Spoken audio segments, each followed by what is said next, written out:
Hey, internet friends, cousins, and scoundrels. Welcome back to the channel. And if you're new here, welcome. Pull up a chair, honey, and let's have a chat. And since the algorithm really likes it when you interact with the content, go ahead and give it a like and subscribe since you're here. Now I ain't gonna hold you. Let's get right into this. To me, this reunion was a little bit like the Wild Wild West because Carlos doesn't command the same respect from the cast like Andy Cohen does during his reunion shows. So I felt like he lost control a few times, because folks was talking all over each other without allowing questions to be fully answered before issuing a rebuttal. And that part was a little bit annoying to me. Oh, and sidebar, Maurice is like a 45-year-old child. Him and Martell have arrested development. They have the mentality of teenage boys. Everything is a game, everything is a joke, and even when there is nothing funny, they're carrying on like two children. The exchange between these two grown men is so juvenile. All right, let's skip on ahead to the meat of part one, and starting with Tisha and Stormi's exchange. I have to agree with Stormi that Tisha had been practicing and rehearsing. It's clear, and you can tell. Tisha and Marcel even came to the set with wrestling jackets on. So yeah, there was definitely an agenda at play here.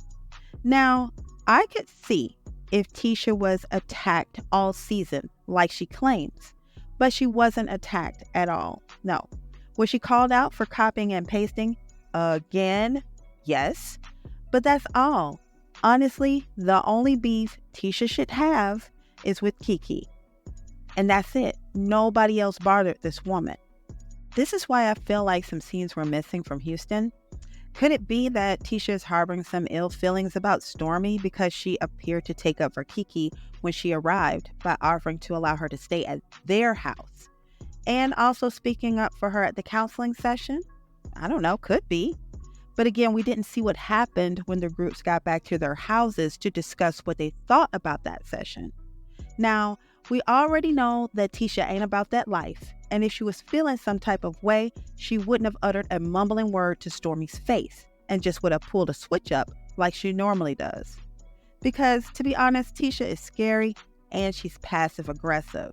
Tisha had all season to go rah-rah on Stormi, but she didn't. Literally, this woman called her husband a bitch to his face in front of her. I mean, I don't know, dozens of times. Or maybe we can do a drinking game and take shots for how many times this woman called him a bitch in front of both of them. And Tisha said nothing. Tisha didn't even say, all right, now, ain't gonna be too many more bitches. You're not gonna disrespect my husband. Not once did we see that. Now here we are at the reunion and she wanna jump off the porch. But I'm confused because I'm like, about what? Stormi didn't even get a chance to answer the question before she started in on her script. Now see, timing and delivery is very important in acting. Telling jokes and also roasting. So that producer that got online to say these folks ain't acting because they can't act and it would be obvious, he didn't lie because Tisha, girl, your timing was way off.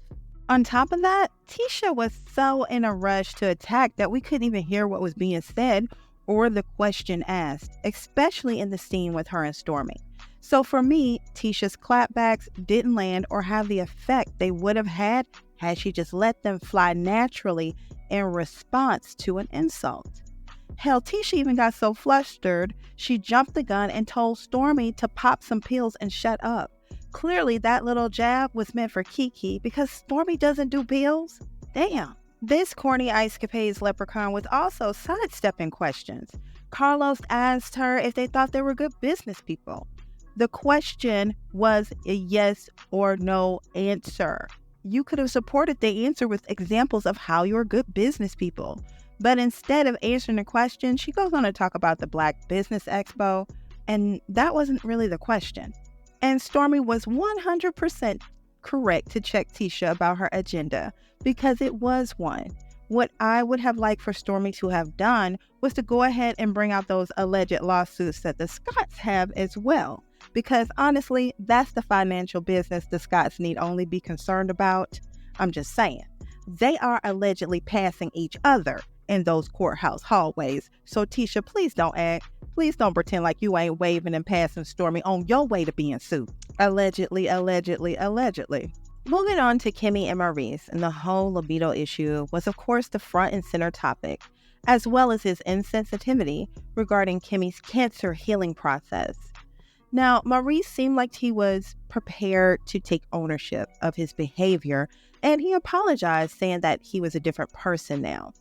So when Carlos asked Kimmy what she thought in response to Maurice's comment about her suffering through sex between her chemo treatments as being akin to SA, this clownette doubles down in classic masculine fashion to absolve him of blame and guilt by now claiming that she was asking for the sex. I don't buy it. Carlos then asked her about faking the big O, and she says that it was all she could do at the time because basically she wanted to please her man and that her only mistake was telling him that she was faking it. Now, in my opinion, Kimmy, your mistake was not telling your husband that you needed time to heal and rest in between those chemo treatments instead of suffering through it. But hey, if you like it, I love it. Maurice then goes on to say that he wished that she didn't fake it because he wants her to be pleased during sex too. To which I call cap because Maurice, you were the one who said that she was suffering through it to begin with. How can she be enjoying it if she's suffering? Y'all, a lot don't care who tell it. Then Carlos asked Mel if it was true that she was faking with Martel during the whole marriage. And she says yes, without any hesitation. And listen, I could believe that could be true. Why? Well, Mel is from a small town, smaller than Huntsville, right? And she married Martel straight out of college. So again, she was maybe 23, 24 when she got married. And Mel doesn't give me block twat vibes, so she's most likely inexperienced at that time and didn't have very many sexual partners for comparison. Now, since her divorce, we've seen that she's been out of the country with a mystery man, and she may have now had an experience that did set off some sparks. Now she can compare, like, oh, was that what I was supposed to have been feeling? So it's quite possible. Let's not pretend also that men know the difference, which is why some men ask if you've arrived, if you catch my drift. Anyway, Martel gets mad about this and says that she couldn't possibly fake anything because he has a hook and a curve, to which I say, how does that prove satisfaction? You see, it doesn't matter if you got a magic stick. If you can't get the rabbit out the hat, boy, stop. Mel goes on to say, hey, it was as easy for me to fake the big O as it was for Martel to fake being faithful during the marriage. Mel goes on to say that, I faked it because, like with many women, you want to make sure your partner is thinking that they're pleasuring you, feel like they're pleasuring you. But before she can really get out her full statement, Lil Buddy interrupts and yells out that no woman he's betting is faking it. And here comes Messy Queen talking about what was it about Martel's sex that didn't make you feel satisfied. And I was like, I don't think we need to know the breakdown, Carlos. I mean, who are you asking this question for? Seems like a personal question for research, if you ask me. And look, I can assure you that we can look at Martel and make our own assumptions as to how it was not hit. Her making that statement didn't leave me baffled, I promise you. But anyway, before Mel got a chance to answer the question, Martel hopped up out of his chair and Mel says, that right there, his ego. So Carlos rephrases the question to say, well, what was it that didn't please you? Mel basically said that it was the sweet one day and bitter the next attitude that was a turnoff and played an emotional role in how her body reacted. And basically that's just facts. Because women need mental stimulation first in order to be aroused and in the mood. So Carlos asked Martel if he enjoyed sex with Mel, and of course the Mel spokesperson Kimmy chimes in and speaks for Martel by screaming out, yes! Like, damn girl! Even beating Maurice and Marceau was a response. This girl is always first to speak before the men. It is weird. It is weird. It is weird. Girl! Carlos then asked Tisha if she's ever faked it, and she hemmed and hawed before saying that she has. And when he posed the same question to Stormy, she said that she had never had to fake it. and that Courtney always pleased her. So the group takes a break for lunch, and when they return, now it's time for a ladies only segment. So Carlos ain't shit, and he's shady as hell because he got Marceau there, and he said he was the biggest bitch in the house. Chill. Anyway, you can see that Kimmy is more annoyed at that statement than Tisha or Marceau. And she kind of like side-eyes him. Then Carlos asks, by a show of hands, who thinks Marceau inserts himself in ladies' business? And Mel and Stormy both raised their hands. Kimmy is like, well, he inserts himself in everybody's business. No, Kimmy, you're being obtuse because you know the context in which Carlos is asking this question.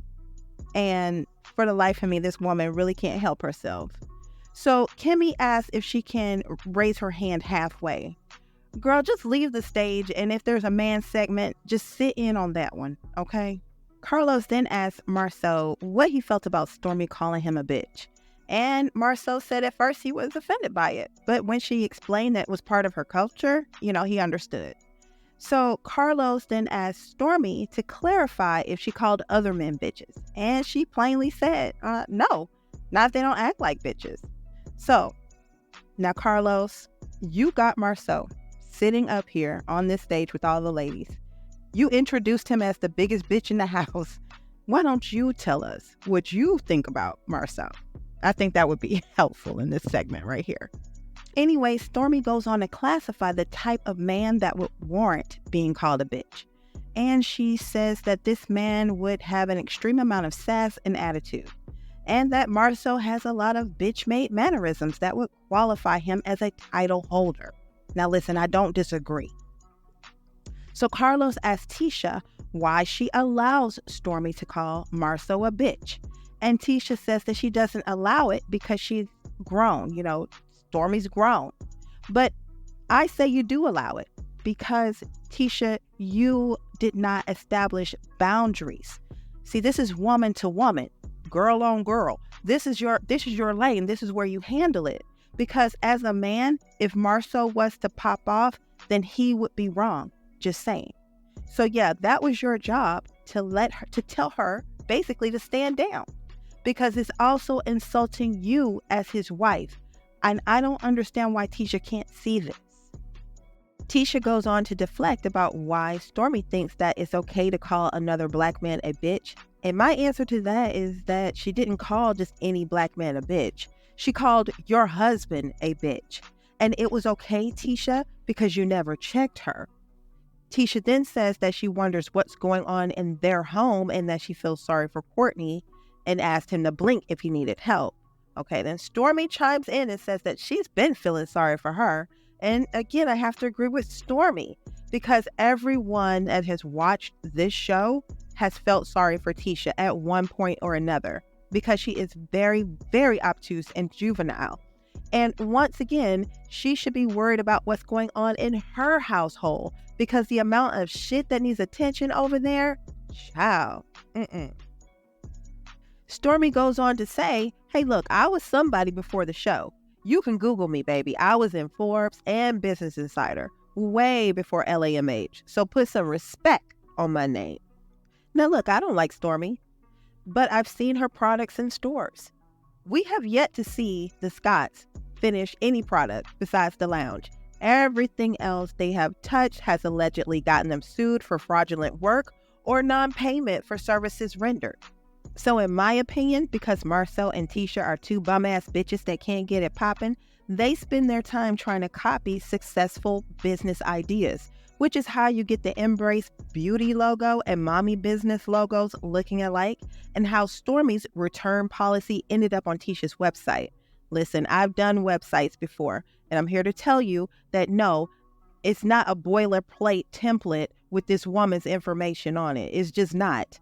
If you have a web designer, you give them the verbiage that you want on the page. So no, this was definitely a copy and paste. The copy and paste, if that was the case, could have come from anybody's return policy. Why Canvas Beauty? That smells like Tisha to me. It just does. That's my opinion. And even with all this copying and pasting that she does, everything still fails miserably because it's not an original and because it's not their own. And so the same care and effort just isn't put into that product. That's why it fails. Carlos asked Marsau if he respected women in business because he told Mel in their sit down that he didn't respect her t-shirt business. Mel then pulls out a shirt for him that says, "I sell shirts," and gives it to Marsau. Mel goes on to say that, yeah, he tried to diminish her business, but her positive bank account balance made his statement comical. Carlos then goes on to ask Tisha if she thought that the reason Marsau doesn't want her and Mel to get close was because Mel would be supportive in helping her business be successful. And if she believed that Marsau really wanted her to be a failure unless she's doing his laundry and cooking his meals.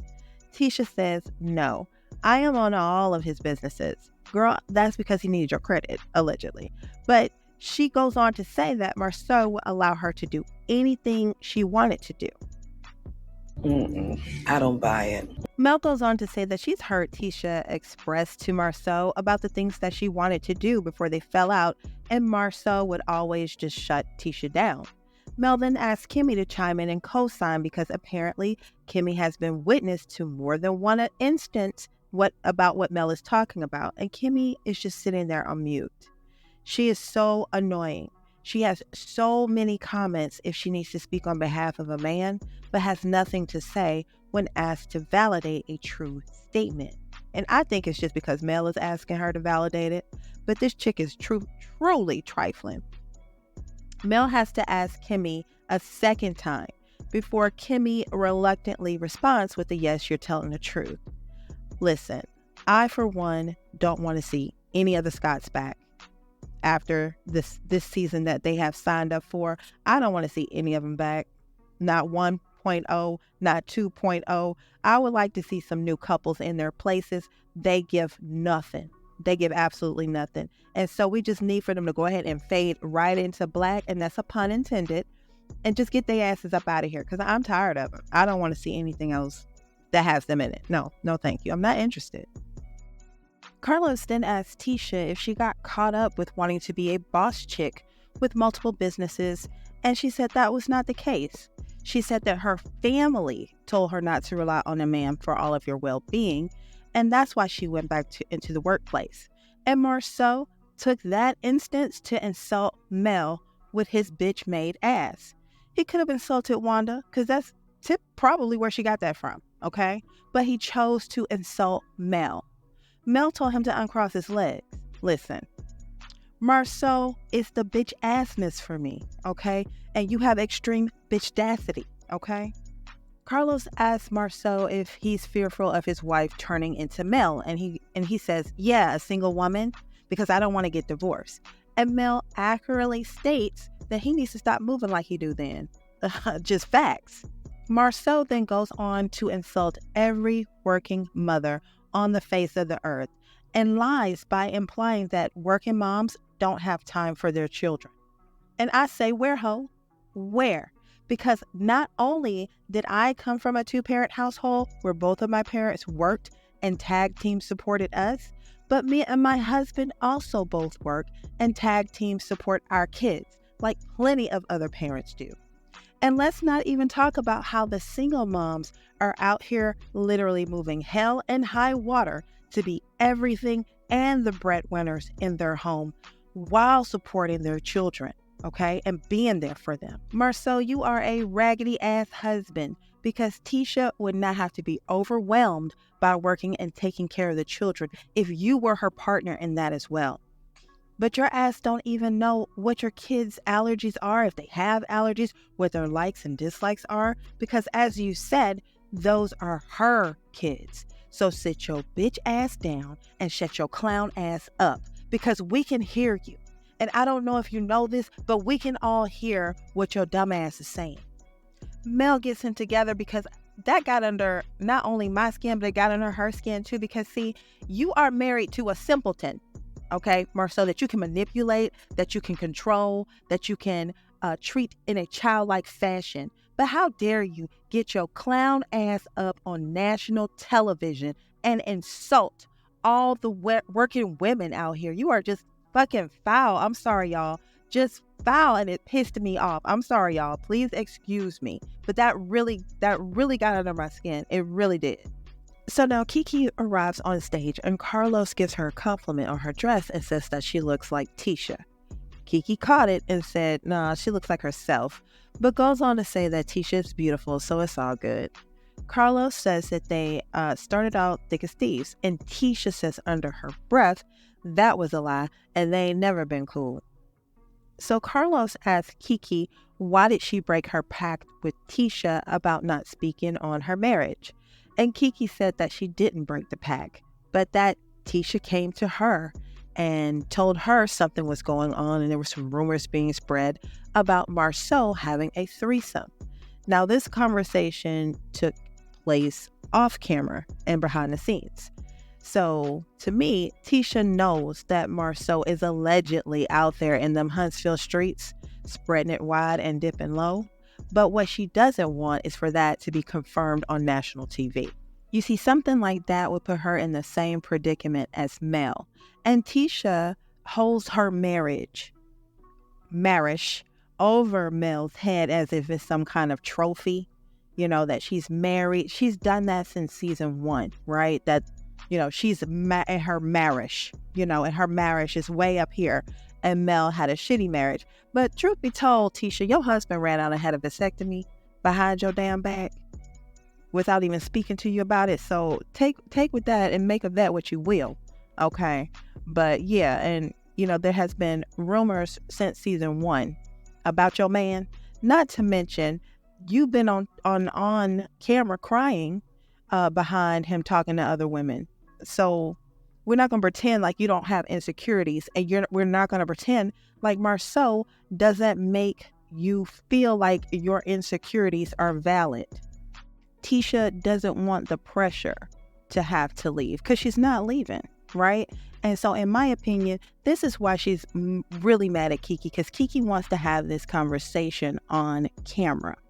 Now, we all know that Kiki would tell a pack of lies, but I believe her when she says that Tisha came to her and asked her about Marceau. Now, Kiki says, you see me discussing this part with Mel on camera. And Carlos says, why did she feel like she needed to repeat that to Mel? And Kiki's explanation is that Mel asked her how her and Tisha was doing. And she explained why Tisha was still mad. Tisha goes on to say that the conversation didn't feel like a concerned cousin, and Kiki butts in and says, well, that's because you're too dumb to decipher the conversation, and that she was in denial about everything that she was told about the threesome incident. Tisha asked her to say what was she in denial about, and Kiki says that you have a cheater on your arm and everybody can see it. So Tisha asks, who has he cheated with?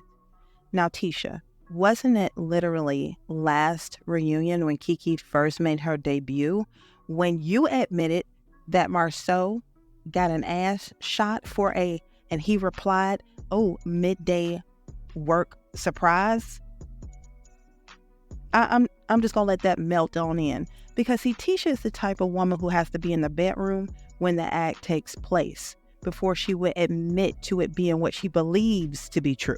Okay, she has to be there. Otherwise, you can just say, and Marceau can tell her anything, even though she can see this woman's busting it open on his phone.